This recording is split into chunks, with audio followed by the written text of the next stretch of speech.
Good afternoon, everyone. Thank you so much for being here today. My name is Jennifer Storm. I am the victim advocate of the Commonwealth of Pennsylvania. It's my honor and privilege to stand here today with representatives from both the House and the Senate. We have Representative Verb, who is the architect of the bill that we're going to be discussing today, Senator Rafferty, Representative Turzai. We have several members from the District Attorneys Association as well as elected district attorneys. We have representation from the Fraternal Order of Police, the Pennsylvania State Police, former U.S. Marshals, as well as the governor himself.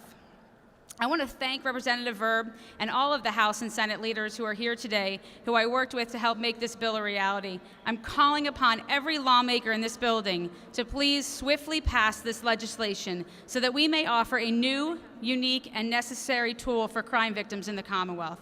I cannot tell you how many times I have had to tell a victim that you have no rights. When a victim calls with a circumstance that would fit this bill, that I have to say, I'm sorry, but your rapist, the murderer of your loved one, the man who beat you half to death, or the woman who stole your fortune has more rights than you. The Revictimization Relief in the Crime Victims Act amendment that we are seeking will give us the ability in these horrific cases to say, you have a voice, you have a right. You can seek relief from this harmful and traumatizing behavior. The Office of the Victim Advocate is appalled and disgusted that a college would give any credence to the voice of a convicted cop killer. Rather than spending his time productively behind bars serving his justified sentence, he continuously finds ways to re-victimize the Faulkner family by spewing his victim-blaming rhetoric. A commencement speaker is to uplift, to motivate, to inspire the young minds to do great things. A premeditated murderer of a police officer does none of that. It is shameful, it's disgraceful that this event took place yesterday, and it's the precipice for why we are here today. I have the privilege to read a statement on behalf of Maureen Faulkner, whose husband, Daniel Faulkner, was gunned down by the convicted murderer who was able to give a commencement speech yesterday, and I'm going to read her statement now. Why should the voice of a man be heard when the man has violently and wantonly taken the voice of another innocent man by murdering him in cold blood? To most of us, the answer is simply, logically, and morally, yet nobody has been able to provide me with a satisfactory answer to this question for a very long time. 33 years ago, my husband, Officer Daniel Faulkner, was silenced by Mumia Abu-Jamal when he pulled the trigger and fired a fatal bullet into Danny's head from less than 6 inches away. Since that time, my husband's killer has had a lot to say about nearly every topic, with exception to one: what happened the night he murdered my husband. Mumia's conviction for violently murdering a wounded and unarmed law enforcement officer has stood the test of innumerable appeals that have been reviewed by dozens of judges over several decades. Yet despite his violent act, his voice has always been heard in one form or another, either in books, countless live and recorded interviews, on the radio, in supportive documentaries, and most recently as an honored commencement speaker at a tiny college in Vermont. Time after time, decade after decade, my family and I have been forced to endure the emotionally painful and degrading avalanche of public speaking done by the remorseless killer who snuffed out the promising life of our beloved Danny. The time has come to put an end to the desecration of our free speech laws by Mumia and anyone else in the Pennsylvania state system who has violently taken the life of another. I am putting my full support and energy and resources behind the Pennsylvania Office of the Victim Advocate in their efforts to pass Section 1304 of the Crime Victims Act, and I personally urge every citizen, public official, and law enforcement officer to join me in this effort until the ridiculous and overly generous guidelines of our free speech laws for incarcerated persons are changed. Together, we will bring sanity and reason back to this despicable problem, and that is signed by Maureen Faulkner. She wanted to be here today, but she is in New York dealing with national media. Unfortunately, her scars have been ripped open once again as she's dealing with this. I'm so grateful to work in a state that truly understands the importance of protecting crime victims and giving them the resources that they need against injustices such as this. I'm also proud to say that that leadership goes all the way to the top, to the office of the governor.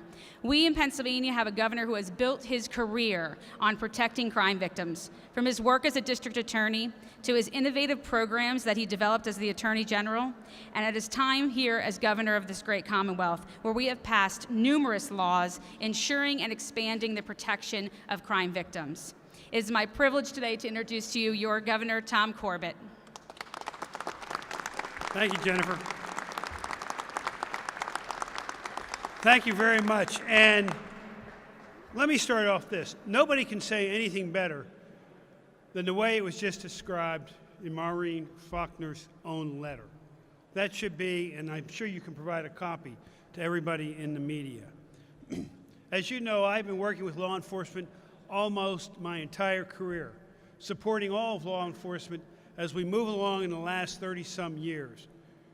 Through all the different issues, one of the hardest things that it is for a prosecutor or for a law enforcement officer is to go to the funeral of a law enforcement officer. We recently had to do it today in an accident, but more importantly, a few weeks ago. And we now look for that killer up in the Poconos. So it seems it's very appropriate that we be talking about something like this today. In past years, institutions of higher education did not turn to unrepentant criminals to address and to advise their graduates. Today, a small college with a graduating class of 23 is stealing the public attention by selecting a cop killer to promote himself. Goddard College and Mumia Abu-Jamal truly are re-victimizing the entire Faulkner family, the entire family. 33 years ago, Abu-Jamal shot Danny Faulkner as a Philadelphia officer laid on the ground from a previous wound from him. He carried out this murder with a gun registered in his own name. He did it in front of witnesses and told police at the hospital that he hoped that Faulkner would die. Those are the facts. The vast majority of the people in Philadelphia, the vast majority of the people in Pennsylvania, in this country, don't dispute them. To me, to Philadelphians, Abu-Jamal is a convicted murderer who has conned naive individuals from Hollywood to Paris into believing that he is somehow a political prisoner for shooting a police officer in the head. That's why I have no hesitancy in endorsing a change in our Crime Victims Act that provides for injunctive relief on behalf of victims of violent crime. This injunction could prevent convicted violent felons from every day re-victimizing families and other injured parties by using public venues to promote themselves and their own agenda, truly at the emotional expense of the victims and of the public. We are not questioning the college's constitutional right to choose their own speaker. I am questioning their taste. We are questioning their common decency in the speaker that they have chosen. And while law-abiding citizens are entitled to an array of rights, from free travel to free speech, convicted felons are in prison because they abused and surrendered their rights.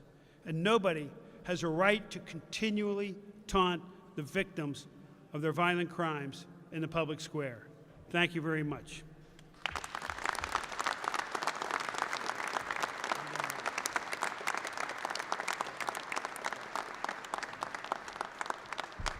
Thank you, Governor Corbett, for those remarks. Now I'd like to introduce the architect of this bill. Representative Mike Verb has been truly a friend to the victim services community. When there is an issue, he finds a way to solve it, and he does so with a swiftness that I have yet to see. It is my great privilege to introduce him to you today.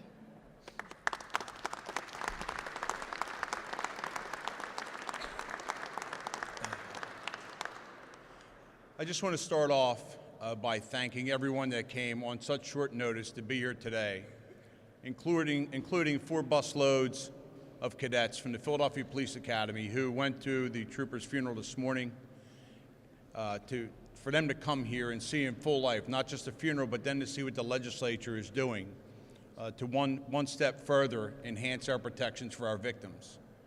We've heard so much about Officer Faulkner, and certainly that has been the event that occurred to bring us all here today. But we're no strangers in this session to protecting our crime victims. The time has come that we open the eyes of Pennsylvania, and frankly this country, and show that we care just as much, if not more, for the rights of our victims. 33 years later, when will the healing begin? This legislation is very simple. This gives standing to the Attorney General, to the District Attorney, or to the family, the victim's representative, to seek civil action in court and ask a judge to review the facts of what's being presented, what was going on. So if this were in law this week, the family or attorney general or district attorney could have gone to a court and asked the court to review the exaggeration of the First Amendment rights that Jamal has. There's nowhere in the Constitution that says we should be setting up TV production studios in our prisons. And essentially, that's what we are doing. A 25-minute phone call. After spending all these years in jail, I'm not sure what more speech a person needs. So this is quite simple. I am so honored. All of my colleagues from the House and Senate are here, the governor, our victim advocate, the district attorney of Philadelphia, other district attorneys from the Harrisburg area. But we're going to get this done. We're going to send it to the governor and let it take the path where it may. We hope to never use this law.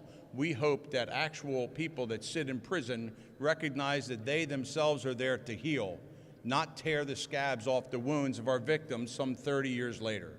And we as a legislature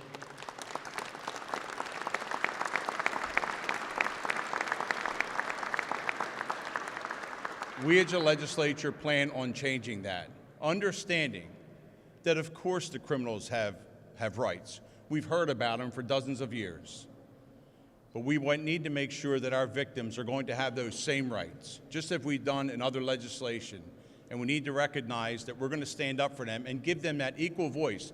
All through the criminal justice process, the prosecution and the defense has equal input all along.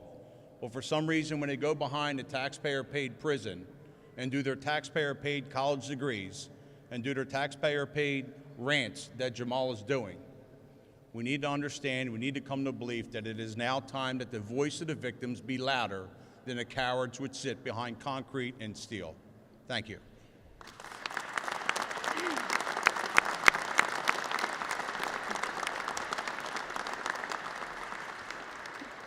While we certainly understand and respect that this issue kind of was spawned based on this commencement speech, we understand and realize that crime victims experience this each and every day. Just weeks ago, I had a victim calling into my office and her civil attorney calling into my office asking me what I can do to help because an inmate was giving interviews to a would-be journalist who was then posting this information on a blog. They were posting the names and addresses and emails of sex assault victims, and there was nothing I could do. This bill would have given that civil attorney and that victim the right to file an injunctive relief. This is what we need.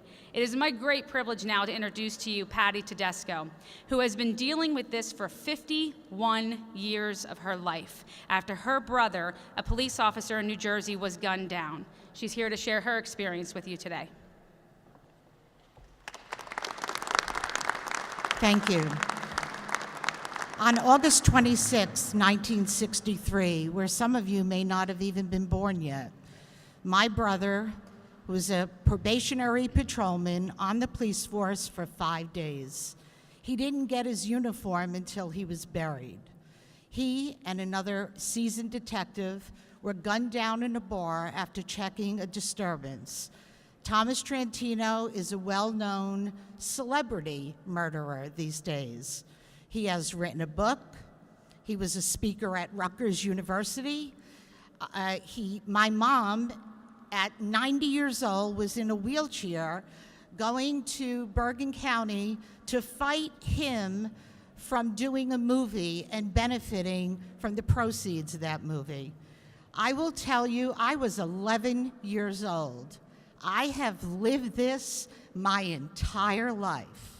My father died shortly after. He cried every night until he got a massive coronary. My mother, I would pick up from her bed every night and bring her back to her own room. My family never, ever recovered from this murder. And we are totally always re-victimized. That's why I love this bill. It's time, it's more than time to help us. They say the criminals have rights. As far as I'm concerned, what I've seen in 51 years, the criminals have all the rights.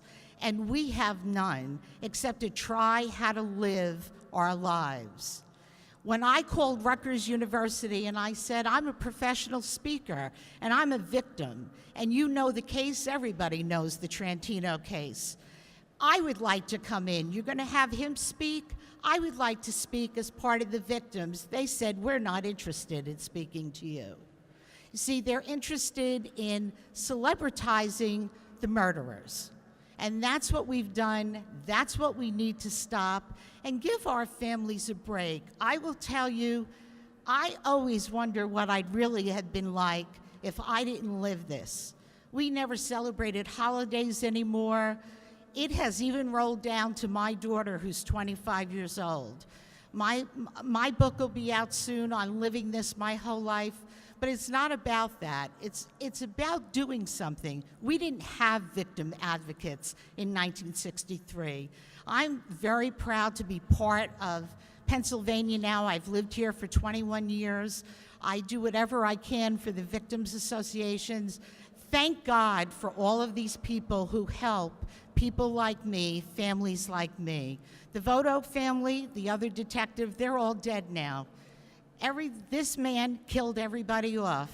There's only about 2 of us left. And so I really hope this bill is supported, and anything I can ever do to help any family from a homicide, I'd be happy to be there to help. Thank you for this time. Thank you for having me.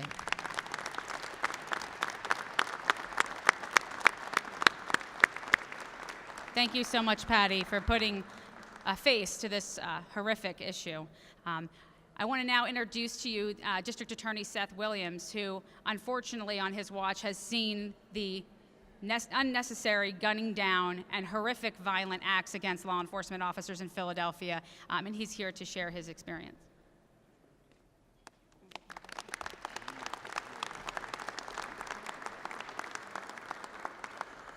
All right, good afternoon. I would like to first again just thank Ms. Tedesco for sharing her very personal story of her family's tragedy with all of us. But again, it brings home the reason why all of us are here today. I'm very pleased to join all of you today as we rally for passage of House Bill 2533. I'd like to thank Governor Corbett, Representative Vereb, Majority Leader Turzai, and our victim advocate, Ms. Storm, for your leadership and enthusiasm in standing up for our victims. I'd like to thank my very good friend John McNesby and the FOP Lodge 5 for your unending support for Maureen Faulkner and for being here with all of us today. This legislation is very simple. It allows victims or prosecutors on behalf of a victim to stop their offenders from re-victimizing them. This is the least we can do for our victims. As District Attorney of Philadelphia and as a former Assistant District Attorney in Philadelphia, I want to tell you that Maureen Faulkner is part of our family in the District Attorney's office. No one deserves what she has gone through these past 33 years and continues to go through. Recently, I worked with Senators Toomey and Casey and the FOP to successfully stop the nomination of a gentleman who volunteered his organization to work on behalf of Mumia Abu-Jamal's appeal to head the Civil Rights Division of the U.S. Department of Justice. And if that was not enough, now Goddard College invited an unapologetic cop killer to speak at his graduation. What an insult. And more than that, what a hurtful thing to do to Maureen Faulkner. Do the students want to hear from Maureen? Do they care what she continues to go through? Do they consider the effect the invitation would have on her? So if this bipartisan legislation by my friend Representative Vereb is enacted, it will make very clear that we will not forget about our victims. It ensures a process by which a victim or a prosecutor can seek a civil order to stop conduct which perpetuates the continuing effect on the crime on the victim. So on behalf of my colleagues in the Pennsylvania District Attorneys Association, I'd like to thank you. I'd like to thank you for standing up. Thank you for not forgetting about our victims.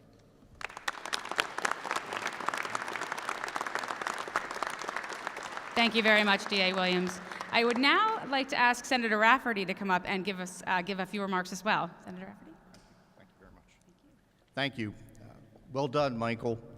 And I'm assuring you and Majority Leader Turzai that when the bill comes over to the Senate of Pennsylvania, that Senator Dominic Pileggi, the majority floor leader, Senator Joe Scarnati, our pro tem, and myself will make sure that this bill gets through the Senate, quick passage, into the governor for his signature. By this legislation passing and getting to the governor signed into law, the scales of justice that we see outside of our courthouses will begin to tilt back for an even keel. Because for all too long, in my humble opinion, the victims have not been part of the process. But with some of the dynamic DAs that we have behind me here today, and with this piece of legislation, the victims will play an integral part in the judicial process. They are part of that scale, and now that scale will tilt back in favor of the victims themselves. This has been a terrible wound on the Southeast, the city of Philadelphia, and the Faulkner family, and her extended family, the Philadelphia Police Department. Every time somebody chooses for entertainment value to pull a cold-hearted killer in for speech-making upsets me and all the civilized people of the Southeast. I'm very familiar with freedom of speech, but this is strictly for entertainment value. What we need to do is respect those people that have had to suffer at his hands and at criminals' hands, the victims, and all the areas that have had to put up with this. Every time we think the wound begins to heal, somebody comes along and reopens it. And I challenge those 23 graduates to get in touch with John McNesby, with Seth Williams, with Commissioner Ramsey, and travel around the city of Philadelphia with a Philadelphia police officer for a night. Or to sit down for 2 hours with Maureen Faulkner, and then see if you made a wise decision in picking a cold-hearted, cold-blooded killer. So I stand with my colleague and friend, Representative Mike Verb, Majority Leader Terzai, the members of the House, and on behalf of the Republican caucus, and I know many of the Democrats in the Senate of Pennsylvania feel the same way, we will stand and push this legislation forward and get it to the governor so those scales of justice begin to balance once again and take the victims into consideration. Thank you very much.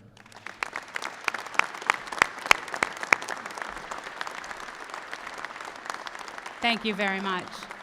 Before we take questions and conclude the press conference, I just want to ask everyone to do one thing. Oftentimes we have to take a moment of silence when someone has been passed. Oftentimes the victims' voices are silenced, which is why we're here. What this bill does is it takes that silence away and gives them a voice. So instead of taking a moment of silence, what I would like you to do is put your hands together and make as much noise as you can for the officers that are here, for the officers that couldn't be here because they were gunned down, and for the victims who will finally have a voice because of these brave men and women who are standing behind me who drafted this legislation. So make some noise because they're here.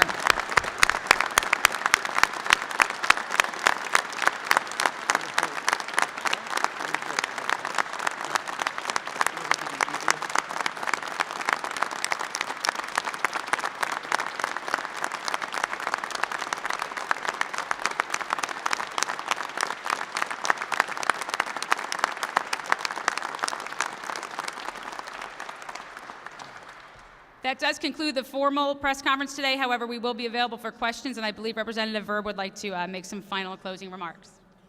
Thank you, Jennifer. Just one thing I forgot. Staring down at the tile in front of this podium, John McNesby, your leadership on the issue, your leadership for all of the Philadelphia police. Our state lodge is represented here as well. Thank you. Last night, you've given me a privilege that I've never had, and that was to be part of the silence at 13th and Locust while this crumb was delivering his speech to those 23 unfortunate children. And to stand there for 1.5 hour in silence and silence that intersection that probably has not been silenced since 1981. And what a great time of reflection. Thank you for your leadership, and thank you for getting the busload of cadets up here. Chief Boyle, there you go. We're going to take questions if there are any.